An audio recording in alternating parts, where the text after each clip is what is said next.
ಎಲ್ಲರಿಗೂ ನಮಸ್ಕಾರ. ಹೆಂಗಿದ್ದೀರಾ? ಭಾಳ ಜನ ನನ್ನ ಕೇಳ್ತಾರೆ, "ರಜತಾಗ ಏನು ಮಾಡ್ತೀಯಪ್ಪ? ಯಾವಾಗ ನೋಡಿದ್ರು ಮನೆಗೇ ಬಿದ್ದಿರ್ತೀಯ. ಸುಮ್ನೆ ಅತ್ತಿಂದ ಇತ್ತಿತ್ತಿಂದ ಅತ್ತತ್ತ ಕತ್ತಿರಿಕ್ಕೊಂಡು ಓಡಾಡ್ಕೊಂಡಿರ್ತೀಯ. ಎಲ್ಲೂ ಹೊರಗೆ ಹೋಗಲ್ವೇ?" ಅಂತ ಕೇಳ್ತಾರೆ. ರಜೆ ಸಿಕ್ಕದೇ ಅಪರೂಪ. ರಜೆ ಸಿಕ್ಕಾಗ ಏನು ಮಾಡ್ತೀವಪ್ಪ ಅಂತಂದರೆ, ಮನೆಯಲ್ಲಿ ಒಳ್ಳೊಳ್ಳೆ ಅಡುಗೆ ಮಾಡ್ಕೊಂಡು ತಿನ್ನೋದು ಅಷ್ಟೇ. ಹಿಂಗೆ ಒಂದು 2, 3 ಥರದ ಅಡುಗೆ ಮಾಡ್ಕೊಂಡು ಸೊಂಪಾಗಿ ತಿಂದು ಸೊಂಪಾಗಿ ಮಕ್ಕೊಂಬಿಟ್ವಿ ಅಂತಂದರೆ, ಆಹಾ! ಯಾಕೆ ಕೇಳ್ತೀರಾ? ಅದು ಅಲ್ದಂಗೆಪ್ಪ ಹೊರಗಡೆ ಹೋದ್ರಂತೂ ಬಿಸಿಲು ಬೆಂಗಾಡು ಬೇಯ್ತೈತೆ ಸುಟ್ಟು ಕರಕಲಾಗ್ಬಿಡ್ತೀವಿ ಅಷ್ಟೇ.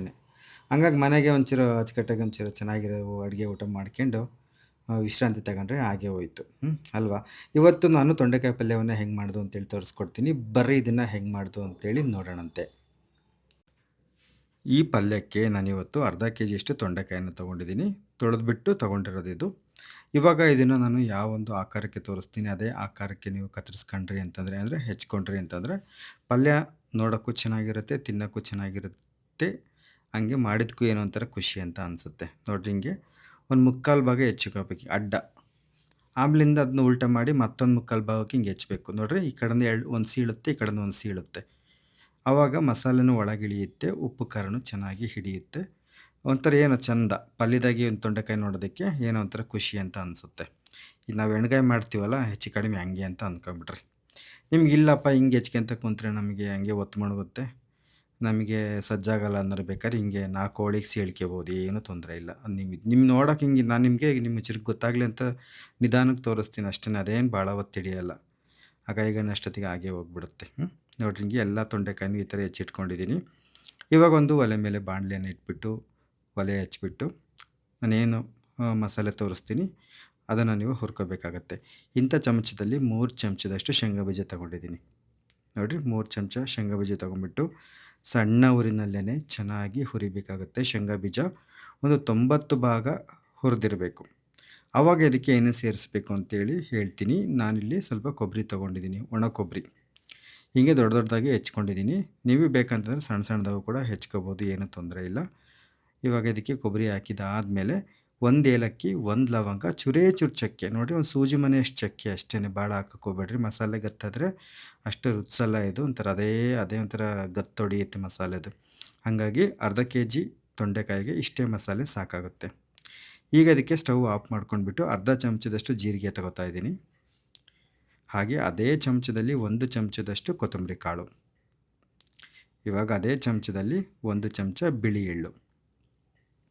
ಇವಾಗ ಸ್ಟವನ್ನು ಹಚ್ಬಿಟ್ಟು ಮತ್ತು ನಾನು ಇದನ್ನು ಎಳ್ಳು ಚಿಟಪಟ ಅನ್ನೋವರೆಗೂ ಹುರಿತೀನಂತೆ. ಸ್ಟವನ್ನು ಯಾಕೆ ಆಫ್ ಮಾಡಿದೆ ಅಂತಂದರೆ ಈ 3 ಹಾಕೋಣ ಅಷ್ಟೊತ್ತಿಗೆ ಬಾಣಲಿ ಬೇರೆ ಕಾದಿರುತ್ತಲ್ಲ, ಜೀರಿಗೆ ಮತ್ತು ಎಳ್ಳು ಸ್ವಲ್ಪ ನಾಜೂಕಿರ್ತವೆ ಅವು. ಹಂಗಾಗಿ ಸ್ವಲ್ಪ ಅವು ಸೀದಂಗೆ ಆಗ್ಬಿಡ್ತವೆ ಅಂತೇಳಿ ಸ್ಟವನ್ನು ಆಫ್ ಮಾಡಿ ಆಮೇಲೆ ಈ 3 ಹಾಕ್ಕೊಂಡಿದ್ದಾದ್ಮೇಲೆ ಸ್ಟವ್ ಹಚ್ಚಿ ಎಳ್ಳು ಚಿಟಪಟ ಅನ್ನೋವರೆಗೂ ಚೆನ್ನಾಗಿ ಹುರಿದ್ಬಿಟ್ಟು ಒಂದು ತಟ್ಟೆಗೆ ತೆಗೆದು ಈ ಕಡೆಗೆ ಇಡ್ತೀನಿ. ಒಂಚೂರು ತಣ್ಣಗಾಗಬೇಕು. ಇವು ಒಂಚೂರು ತಣ್ಣಗಾದಮೇಲೆ ಮಿಕ್ಸಿ ಜಾರಿಗೆ ಹಾಕ್ಕೋಬೇಕು. ಮಿಕ್ಸಿ ಜಾರು ಅದೇ ಬೆಂಡೆಕಾಯಿ ಪಲ್ಯಕ್ಕೆ ಅಂತ ಮಸಾಲೆ ಪುಡಿ ಮಾಡ್ಕೊಂಡಿದ್ನಲ್ಲ, ಹಂಗಾಗಿ ಇದೇನು ತೊಳೆದಿಲ್ಲ ಅಂತ ಅಂದ್ಕೊಳಕ್ಕೆ ಹೋಗ್ಬೇಡ್ರಿ. ಇದನ್ನು ಅಷ್ಟೇ ಒಂಚೂರು ನುಣ್ಣಗೆ ಪುಡಿ ಮಾಡ್ಕೋಬೇಕು. ಮಸಾಲೆ, ಚಕ್ಕೆ, ಲವಂಗ ಎಲ್ಲನೂ ಕೂಡ ಪುಡಿ ಆಗಬೇಕು. ಒಂದು 98 ಭಾಗ ಪುಡಿ ಆದ್ರೂ ಸಾಕಾಗುತ್ತೆ. ನೋಡಿ ತೋರಿಸ್ತೀನಿ ನಿಮಗೆ. ಈ ಒಂದು ಇದಕ್ಕಿದ್ರೆ ಆಯಿತು. ಇಷ್ಟು ಪುಡಿ ಆಗಿತ್ತು ಅಂದರೆ ಆಯಿತು. ಇದ್ರ ಮೇಲೆ ಇವಾಗ ಇನ್ನೂ ಟೊಮೊಟೊ ಹಣ್ಣು, ಈರುಳ್ಳಿ ಎಲ್ಲ ಹಾಕ್ಕೋತೀನಲ್ಲ, ಆವಾಗ ಇನ್ನೂ ಚೂರು ನುಣ್ಣಗಾಗುತ್ತೆ. ನೋಡಿರಿ ಹೀಗೆ ಪುಡಿ ಮಾಡ್ಕೊಂಡಿದ್ದು ಆದಮೇಲೆ ಇದಕ್ಕೆ ಏನೇನು ಸೇರಿಸ್ಬೇಕು ಅಂತ ಹೇಳ್ತೀನಂತೆ. ನೀವು ಅಷ್ಟೇ ಸೇರಿಸ್ರಿ, ಜಾಸ್ತಿ ಎಲ್ಲ ಸೇರ್ಸೋಕ್ಕೆ ಹೋಗ್ಬೇಡ್ರಿ. ಪಲ್ಯ ತುಂಬ ಅಂತಂದರೆ ತುಂಬ ರುಚಿಯಾಗಿ ಬರುತ್ತೆ. ಇವಾಗ ಇದಕ್ಕೆ ಚೂರೇ ಚೂರು ಹಸಿ ಶುಂಠಿ ಸೇರಿಸ್ತಾ ಇದ್ದೀನಿ. ನೋಡಿರಿ ಇಷ್ಟೇ ಸಾಕು. ನಾನು ಎಷ್ಟು ತೋರಿಸಿದ್ರೂ ಅಷ್ಟೇ ಹಾಕ್ರಿ. ಒಂದು 8-10 ಹೆಸಳು ಬೆಳ್ಳುಳ್ಳಿ, ಇಂಥ ಸಣ್ಣ 1-2 ಟೊಮೆಟೊ ಹಣ್ಣು ತಗೊಂಡಿದ್ದೀನಿ. ಇದನ್ನು ಅಷ್ಟೇ 4 ಹೋಳಿಗೆ ಹೆಚ್ಚಿ ಅವೆರಡು ಟೊಮೆಟೊ ಹಣ್ಣು ಹಾಕಿದ್ದೀನಿ. ಒಂದೇ ಒಂದು ತುಂಡು ಈರುಳ್ಳಿ, ಇಷ್ಟೇ. ಇದಕ್ಕೆ ಸ್ವಲ್ಪ ನೀರನ್ನು ಸೇರಿಸ್ಬಿಟ್ಟು ನುಣ್ಣಗೆ ರುಬ್ಕೊಳ್ರಿ. ತೀರಾ ನುಣ್ಣಗೇನು ಬೇಡ. ಒಂದು 99 ಭಾಗ ಅಂದರೆ ಸುಮ್ಮನೆ ಒಂದು ಕುಳ್ಳು ಲೆಕ್ಕ ತಲೆಯಲ್ಲಿ 99 ಭಾಗ ಅಂದರೆ ಒಂದಿಷ್ಟು ಹತ್ಲೋಲ ಇತ್ಲೋಲ ನಂಗಿರುತ್ತಲ್ಲ ಹಂಗೆ. ಈ ಒಂದು ಅವಣಿಗೆ ರುಬ್ಕೊಂಡಿದ್ದಾದಮೇಲೆ ಇದನ್ನ ಆ ಕಡೆ ಕೀಡ್ರಿ. ಮುಂದೆ ಏನು ಮಾಡಬೇಕು ಅಂತೇಳಿ ತೋರಿಸ್ತೀನಿ ಬರ್ರಿ.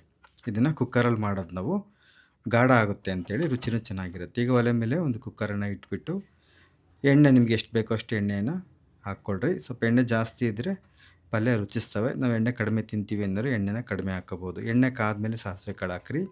ಹಿಂದೆ ಗುಟ್ಟಲೇನೆ ಒಂದು 4 ಕಾಳು ಜೀರಿಗೆ ಒಗಿರಿ. ಆಮೇಲಿಂದ ಇಲ್ಲಿ ಒಂಚೂರು ಕರಿಬೇವಿನ ಸೊಪ್ಪು, ಒಂದು ಸಣ್ಣದೊಂದು ಈರುಳ್ಳಿ, ಒಂದೆರಡು ಹಸಿಮೆಣಸಿನ್ಕಾಯಿನ ಹಿಂಗೆ ಸೀಳಿ ಹಾಕ್ತಾಯಿದ್ದೀನಿ. ಜೊತೆಗೆ ಹಾಕ್ರಿ, ಏನಾಗಲ್ಲ.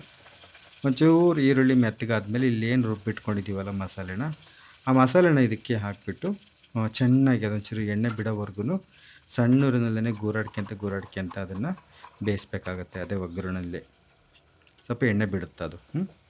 ಅಲ್ಲಿವರೆಗೂ ಹಿಂಗೆ ಒಂಚೂರು ತಿರುವಾಡ್ಕೊಂತ ಇದು ಮಾಡಬೇಕು. ಹಂಗೆ ಬಿಟ್ಟು ನಿಂತ್ಕೋಬಾರ್ದು, ಯಾಕಂದರೆ ತಳ ಹಿಡಿದು ಬಿಡುತ್ತೆ. ಹಿಂಗೆ ಗೂರಾಡ್ಕೊಂತನೇ ಇರಬೇಕು ಒಂಚೂರು ಹಿಂಗೆ ಸಣ್ಣೂರಿನಲ್ಲೇ ಹಿಂಗೆ ಚೂರು ಗೂರಾಡ್ಕೊಂತ ಇರಬೇಕು. ಇವಾಗ ಇದಕ್ಕೆ ಏನು ಹಾಕಬೇಕಪ್ಪ ಅಂತಂದರೆ ಸ್ವಲ್ಪ ಅರಿಶಿನ ಪುಡಿಯನ್ನು ಹಾಕ್ತೀನಿ. ನೋಡಿರಿ, ಸ್ವಲ್ಪ ಅರಿಶಿನ ಪುಡಿನ ಹಾಕ್ರಿ. ಅರಿಶಿನ ಪುಡಿ ಹಾಕಿದ್ಮೇಲೆ ಇನ್ನೊಂದು ಸತಿ ಹಿಂಗೆ ಚೆನ್ನಾಗಿ ಗೂರಾಡ್ರಿ. ಹಿಂಗೆ ಅದು ಮೇಲೆ ಎಣ್ಣೆ ಬಿಡುತ್ತೆ. ಎಣ್ಣೆ ಬಿಡೋವರೆಗೂ ಹಿಂಗೆ ಗೂರಾಡ್ಕೊಂತನೇ ಇರಬೇಕು. ಅದು ಎಣ್ಣೆ ಬಿಟ್ಟಿದ್ದಾದಮೇಲೆ ಇದಕ್ಕೆ ನಾವು ನಾವು ಹೆಚ್ಚಿಟ್ಕೊಂಡಿರ್ತೀವಲ್ಲ ತೊಂಡೆಕಾಯಿ, ಅದನ್ನು ಇದಕ್ಕೆ ಹಾಕಬೇಕಾಗತ್ತೆ. ನೋಡಿರಿ, ಇವಾಗ ಎಣ್ಣೆ ಬಿಡ್ತೈತೆ ನೋಡಿರಿ ಸುತ್ತಲ್ವ. ಇವಾಗ ತೊಂಡೆಕಾಯಿ ಹಾಕೋದು. ನೀವು ಖಾರ ರುಬ್ಬೇಕಾದ್ರೆ ಖಾರಕ್ಕೆ ಒಂಚೂರು ಉಪ್ಪು ಹಾಕ್ಯಾಳ್ರಿ. ನಾನು ಎಣ್ಣೆ ಉಪ್ಪು ಹಾಕ್ಯಣದು ಮರ್ತೋತು. ಖಾರಕ್ಕೆ ಒಂಚೂರು ಉಪ್ಪು ಹಾಕ್ಯಣದ್ರಿಂದ ತೊಂಡೆಕಾಯಿಗೆ ಉಪ್ಪು ಚೆನ್ನಾಗಿ ಹಿಡಿಯುತ್ತೆ ಅಂತ. ನೋಡಿರಿ, ಇವಾಗ ಇದೇ ಮಸಾಲೆಗೆ ಹೆಚ್ಚಿಟ್ಕೊಂಡಿದ್ನಲ್ಲ ತೊಂಡೆಕಾಯಿನ ಇದಕ್ಕೆ ಹಾಕಿಬಿಟ್ಟು ಚೆನ್ನಾಗಿ ಹಿಂಗೆ ಗೂರಾಡ್ತಾ ಇದ್ದೀನಿ.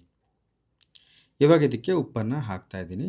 ರುಚಿಗೆ ಎಷ್ಟು ಬೇಕೋ ಅಷ್ಟು ಉಪ್ಪು ಸ್ವಲ್ಪ ನೋಡಿ ಹಾಕ್ರಿ. ಕೊನೆಗೆ ಬೇಕಾದರೆ ನೀರೆಲ್ಲ ಹಾಕಿದ್ಮೇಲೆ ಸಪ್ಪಗೈತೆ ಅನಿಸಿದ್ರೆ ಇನ್ನೊಂಚೂರು ಉಪ್ಪನ್ನು ಉದುರಿಸ್ಬೋದು. ನಾನಿಲ್ಲಿ ಉಪ್ಪು ಹಾಕಿದ್ಮೇಲೆ 1 ಚಮಚದಷ್ಟು ಖಾರದ ಪುಡಿ ಹಾಕ್ತಾಯಿದ್ದೀನಿ.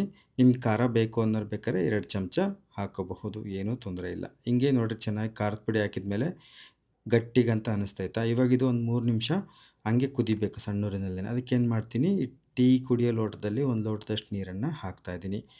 ಹಾಕಿಬಿಟ್ಟು ಇದನ್ನು ಸ್ವಲ್ಪ ತೆಳ್ಳಗೆ ಮಾಡಿಬಿಟ್ಟು ಒಂದು ಪ್ಲೇಟ್ ಮುಚ್ಚಿ ಒಂದು 3 ನಿಮಿಷ ಸಣ್ಣೂರಿನಲ್ಲೇ ಚೆನ್ನಾಗಿ ಕುದಿಸ್ತೀನಂತೆ. ಯಾಕಂತಂದರೆ ಕುಕ್ಕರ್ ಮುಚ್ಚೋದಕ್ಕೂ ಮುಂಚೆ ಈ ಥರ ಕುದಿಸ್ಕೊಂಡ್ವಿ ಅಂತಂದರೆ ಉಪ್ಪು ಖಾರ ಎಲ್ಲ ತೊಂಡೆಕಾಯಿಗೆ ಚೆನ್ನಾಗಿ ಹಿಡಿಯುತ್ತೆ ಅಂತ, ಒಳಗಡೆ ಹೋಗುತ್ತೆ ಅಂತ. ಇವಾಗ ಇನ್ನೊಂದು ಸತಿ ಹಿಂಗೆ ಚೆನ್ನಾಗಿ ಗೂರಾಡ್ರಿ. ಗೂರಾಡಿದ್ದಾದಮೇಲೆ ಈಗ ಜಾರಲ್ಲೂ ಕೂಡ ಖಾರ ಇರುತ್ತಲ್ಲ, ಅದನ್ನು ತೊಳೆದ್ಬಿಟ್ಟು ಇದಕ್ಕೆ ಹಾಕ್ರಿ.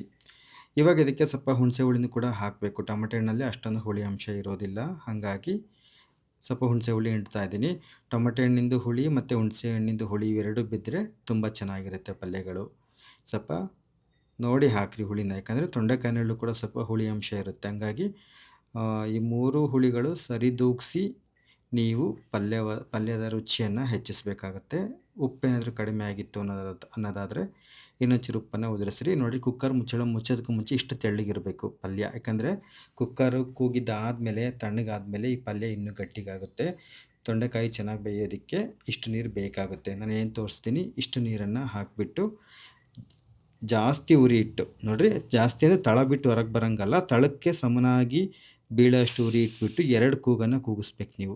2 ಕೂಗಿಸಿದ್ರಿ ಅಂತಂದರೆ ಶಿಸ್ತಾಗಿ ಚೆನ್ನಾಗಾಗುತ್ತೆ. ತೊಂಡೆಕಾಯಿ ಚೆನ್ನಾಗಿ ಬೆಂದಿರ್ತವೆ, ಪಲ್ಯನೂ ಭಾಳ ರುಚಿಕಟ್ಟಾಗಿ ಭಾಳ ಚೆನ್ನಾಗಿರುತ್ತಂತೆ. ಆಮೇಲಿಂದ ಕುಕ್ಕರ್ದು ಗಾಳಿ ಎಲ್ಲ ಹೋಗಿ ತಣ್ಣಗಾದ್ಮೇಲೆ ಕುಕ್ಕರ್ ಮುಚ್ಚಳ ತೆಗೆದುಬಿಟ್ಟು ಇನ್ನೊಂದು ಸತಿ ಹಿಂಗೆ ಚೆನ್ನಾಗಿ ಗೂರಾಡ್ರಿ. ಆಮೇಲೆ ಸ್ವಲ್ಪ ಕೊತ್ತಂಬರಿ ಸೊಪ್ಪನ್ನ ಹೆಚ್ಚಿಟ್ಕೊಂಡಿರ್ತೀವಿ, ಅದನ್ನು ಇದಕ್ಕೆ ಹಾಕಬೇಕಾಗತ್ತೆ. ನೋಡಿರಿ, ಇದನ್ನ ಹಾಕ್ಬಿಟ್ಟು ಇನ್ನೊಂದು ಸತಿ ಹಿಂಗೆ ಗೂರಾಡ್ರಿ. ಇವಾಗ ನೋಡೋಕೆ ನಿಮ್ಗೆ ತೆಳ್ಳಗೈತೆ ಅಂತ ಅನಿಸುತ್ತೆ, ಸ್ವಲ್ಪ ತಣ್ಣಗಾಗ್ತಾ ಗಟ್ಟಿಗಾಗುತ್ತಿದು. ಹಂಗಾಗಿ ಇಷ್ಟಿರಬೇಕು, ಇಷ್ಟು ತೆಳ್ಳಗಿರ್ಬೇಕಿದು. ಚೆನ್ನಾಗಿರುತ್ತಪ್ಪ ಬಿಸಿ ಚಪಾತಿಗೆ, ಬಿಸಿ ಅನ್ನಕ್ಕೆ, ರೊಟ್ಟಿಗಳಿಗೆ ಎಷ್ಟು ಚೆನ್ನಾಗಿರುತ್ತೆ ಅಂತ ಹೇಳೋಕ್ಕೆ ಆಗೋದಿಲ್ಲ, ಅಷ್ಟು ಚೆನ್ನಾಗಿರುತ್ತೆ. ನೀವು ಒಂದು ಸತಿ ಮಾಡ್ಕೊಂಡು ಊಟ ಮಾಡಿ ನೋಡಿರಿ, ನಿಮಗೆ ಗೊತ್ತಾಗುತ್ತೆ ఎంత ಚೆನ್ನಾಗಿತ್ತು ಅಂತೇಳಿ. ನೋಡಿರಿ, ಇಷ್ಟೇ, ಅರ್ಧ kg ಅಳತೆಗೆ ತೋರಿಸಿದ್ದೀನಿ. ಟ್ರೈ ಮಾಡಿಬಿಟ್ಟು ಹೇಗೆ ಬಂತು ಅಂತೇಳಿ. ಟಾಟಾ, ಬೈ ಬಾಯ್.